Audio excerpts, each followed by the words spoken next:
どうもすなみです。今回は改めて分かったマレーシアの良さについて語っていきたいなと思います。というのも最近旅行などでマレーシアの外に出る機会が結構多くて、マレーシアに帰ってきた時にやっぱりマレーシアって快適だなって感じたんですね。私は今移住して10ヶ月目になるんですけども、10ヶ月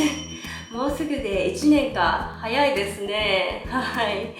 で、やっぱり長い期間いると魅力だと感じていたこともだんだん当たり前になって忘れていくんですね。なんですけども、今回他の国に旅行することでマレーシアの良さを改めて再確認したので、こちらをシェアしていきたいなと思います。そして今日はこちらスターバックスを購入したので、スタバを飲みながらゆるっと語っていきたいなと思います。ちなみにスターバックスは日本とほとんどラインナップも価格帯も一緒ですね。こちらダークモカフラペチーノをオーダーしました。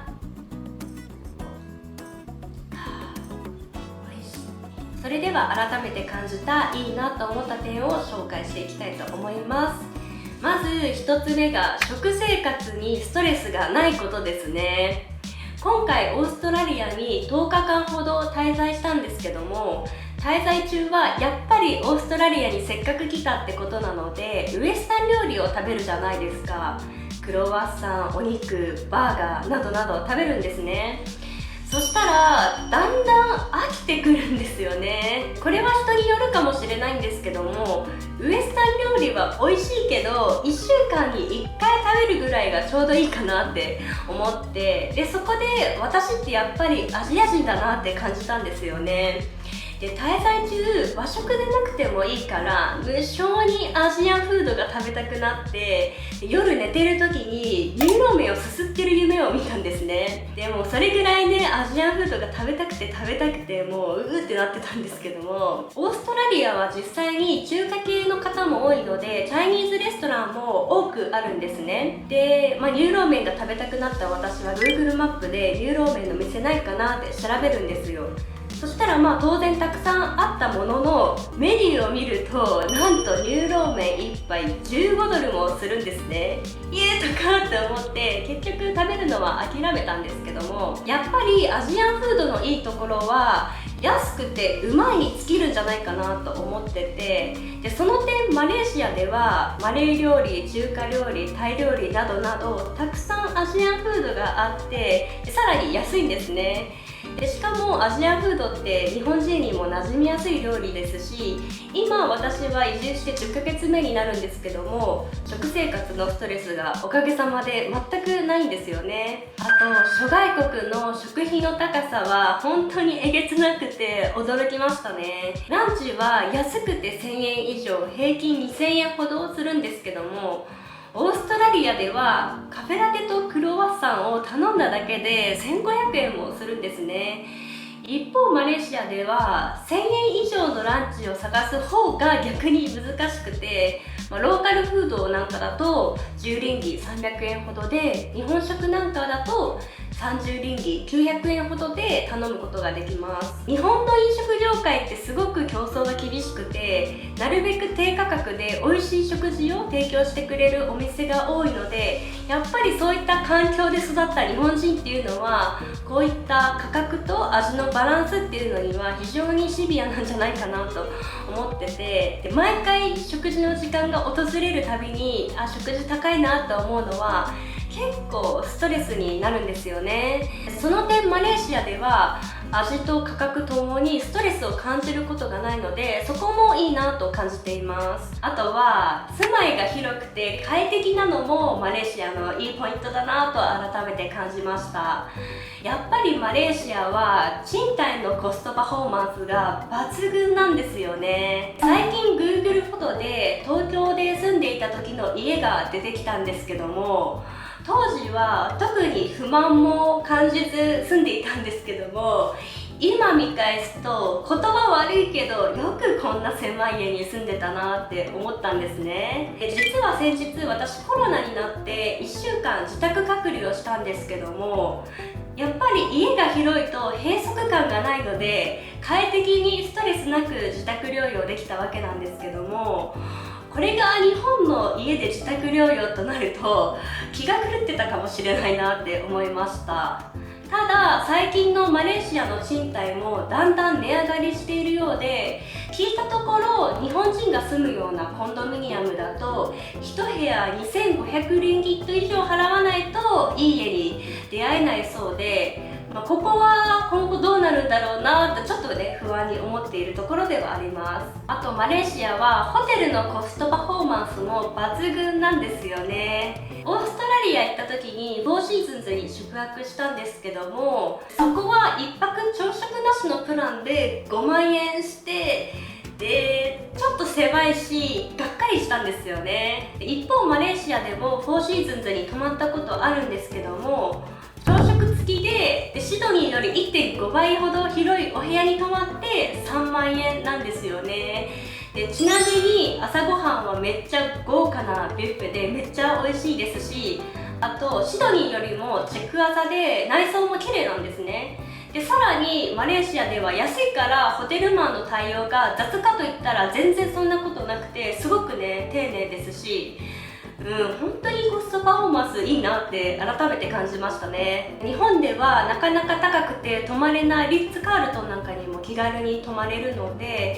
週末に5つ星ホテルに泊まってリラックスするみたいな新しい楽しみ方もできるのがマレーシアのいいところなんじゃないかなと思います。あとマレーシアのいいところは気候が最高すぎることですね。今回オーストラリアに行って現地は冬だったので久しぶりに寒さを味わいました。やっぱり冬は寒いですね。特に朝とか寒すぎて布団から出られないのが辛くて、布団にずっとくるまれてたいって、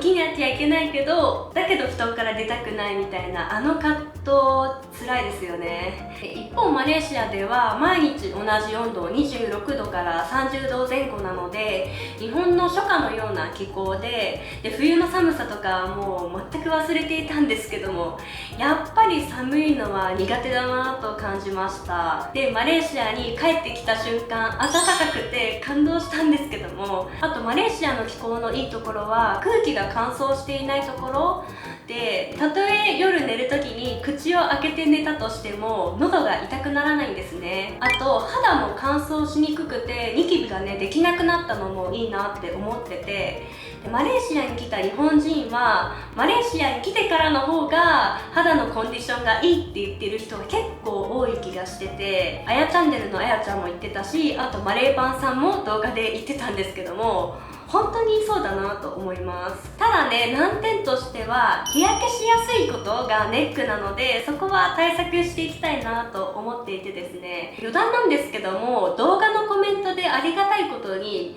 肌が白いですねって書いていただけることが多くてですね、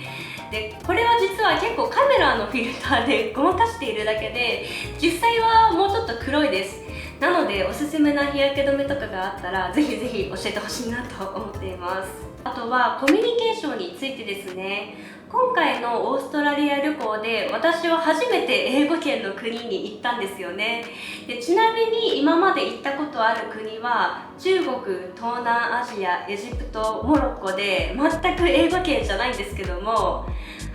で特にメルボルンに行った時感じたのが